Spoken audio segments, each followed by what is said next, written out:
Farah la voleuse de furet détala dans l'allée, les cris de ses poursuivants résonnant derrière elle. Même les meilleurs doivent courir à l'occasion, pensa-t-elle en se consolant. La pluie tombait en drap alors qu'elle courait, trempant sa cape, ses cuirs et sa fourrure. Elle est partie par ici, cria un coyote. Hugues, ces idiots sont d'une persistance agaçante, grommela Farah les oreilles aplaties. L'agile furet continuait à courir, sa cape battant derrière elle. Elle s'arrêta brièvement lorsqu'elle tomba sur un mur de séparation. Avec un sourire narquois, elle enfonça ses griffes et escalada le mur alors que ses poursuivants se rapprochaient. Un couteau de lancer a frappé le mur dans une pluie d'étincelles avant de s'éloigner alors que Farah regardait par-dessus son épaule et lui tirait la langue. « M'a manqué. M'a manqué.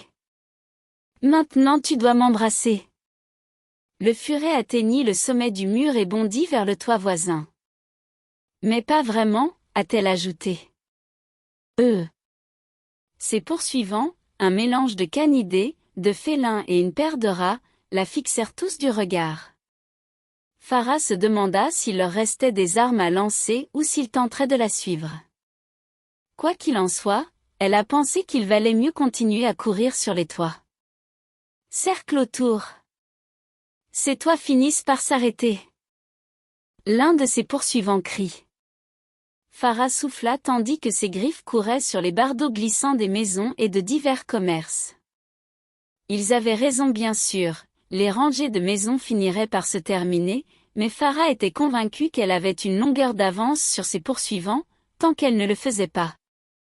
Un bardeau détaché a cédé et le petit mustélidé a glissé sur le côté et s'est retrouvé à glisser du toit. Oh bien sûr, pensa Farah, protestant contre le destin. Comment s'était-elle retrouvée là-dedans? Ah d'accord. Il y a une semaine, elle est tombée sur un magasin d'horloges qu'elle cherchait à braquer avec ses marchandises maintenant éparpillées dans les rues pavées du district de Fogg. Elle a découvert peu de temps après qu'un gladiateur avait apparemment percuté le mur de la boutique, Farah n'allait pas laisser passer l'occasion.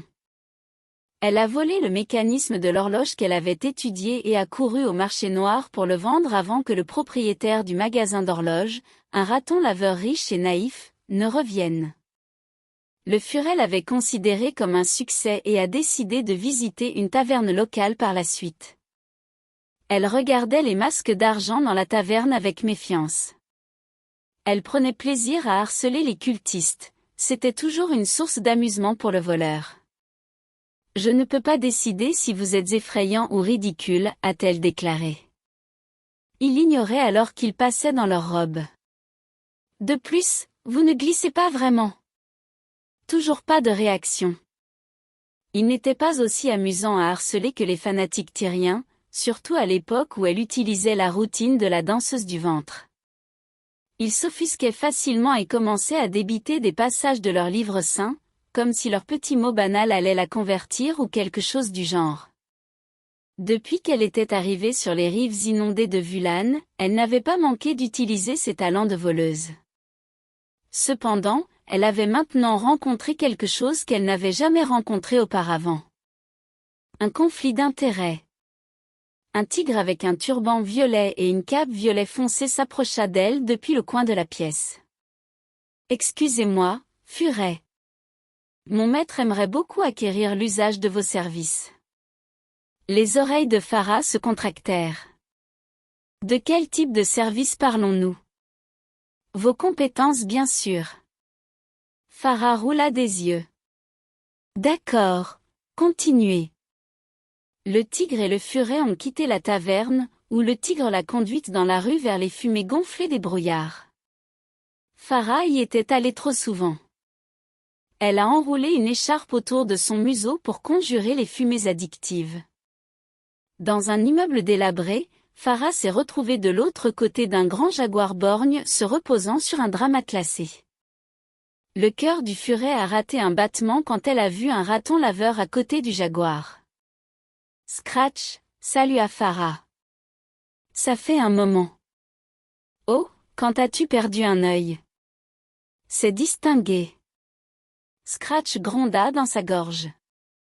Toujours vif d'esprit je vois. J'ai un travail pour toi. J'ai entendu dire que vous étiez très demandé, alors je suis prêt à offrir une somme considérable. Farah se frotta les pattes.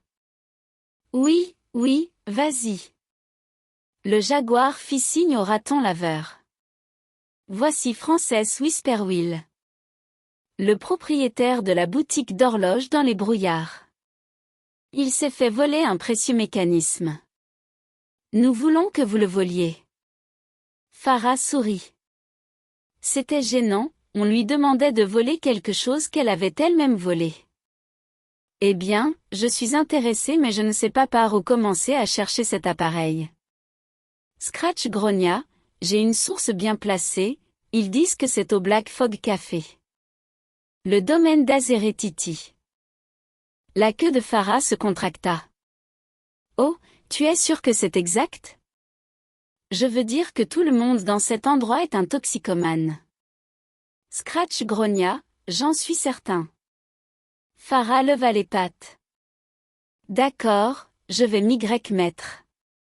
La furette savait où elle se trouvait, elle l'avait elle-même livrée à Azeretiti.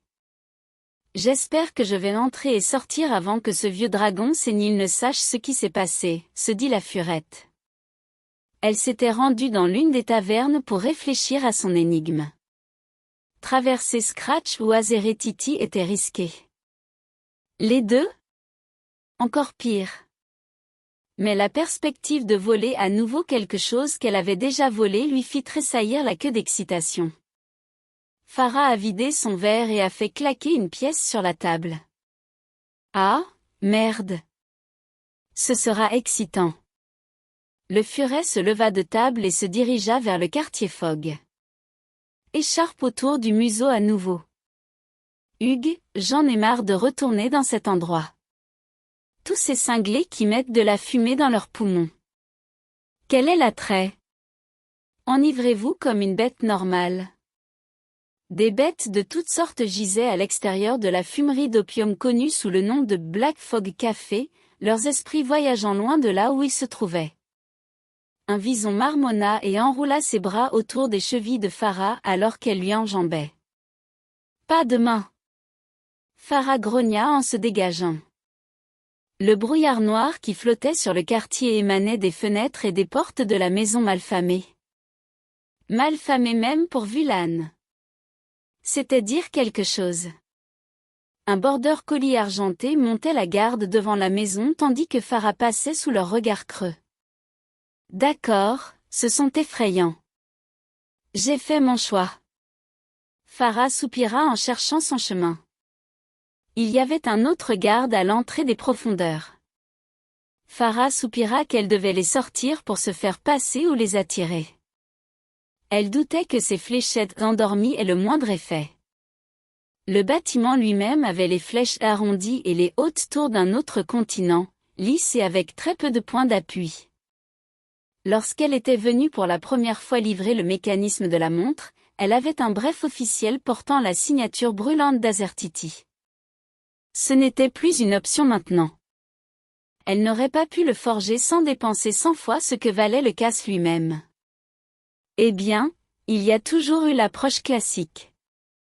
Farah tituba vers le garde comme dans un état de stupeur. Comme d'habitude, le masque d'argent semblait impassible. Le problème avec leur masque était qu'elle ne pouvait pas dire s'ils étaient un esclave ou un croyant sobre. Sans avertissement, Farah a trébuché, puis a frappé le garde avec le bout émoussé de sa hache dans le genou, puis a enchaîné avec un coup sur la tête. Le garde chancela et se précipita sur Farah qui lui échappa prestement, elle le rapprocha des différentes bêtes sur le sol qui commencèrent toutes à rire hystériquement comme les bêtes folles qu'elles devenaient. Certains ont même chancelé vers elle et le garde. La confusion était juste ce dont elle avait besoin pour se glisser dans le trou, vers l'antre du dragon. Juste au moment où Farah était sur le point d'atteindre la grande porte noire du domaine d'Azeretiti, elle trébucha. Trébucher? Vous semblez être pressé, a demandé une ombre. Farah roula et atterrit sur ses pieds. L'ombre avait la forme d'un félin, avec des touffes sur les oreilles. Oui, je suis pressé, pas le temps de jouer. Farah a plaisanté en tenant son écharpe près de lui. Oh vraiment? Tu as l'air très joueur. Des sons d'excitation pouvaient être entendus d'en haut, ainsi que des bruits de pas descendant le long escalier en colimaçon. Peut-être as-tu besoin d'aide, demanda l'ombre, sa courte queue remuant avec excitation. Vous semblez être un peu dans le pétrin. J'ai connu pire, a répondu Farah. Boum boum boum, cris d'excitation et de confusion venant d'en haut, se rapprochant. Vous êtes un professionnel, vous n'avez pas besoin d'aide du tout et est. Dites, rendons ça plus excitant, hein. L'ombre demanda d'une voix troublante et titillée, espérant presque une violence soudaine injectée dans la situation. Tu es un vrai cinglé, n'est-ce pas? Peut-être que tu devrais enlever l'écharpe, dit la silhouette, dessinant une rapière avec un chine froid. Les choses sont beaucoup plus amusantes de cette façon. Non merci. Je préfère ne pas perdre la tête. Elle tira son épée courte et lança une fléchette endormie sur la silhouette de l'étrange félin. Le félin ténébreux recula, esquivant la fléchette mais à peine. Ce n'était pas très gentil. Farah était déjà en train de détaler sa hache dans la main opposée à son épée courte. Clau, et Fan, comme elle aimait les appeler. Comme j'ai dit.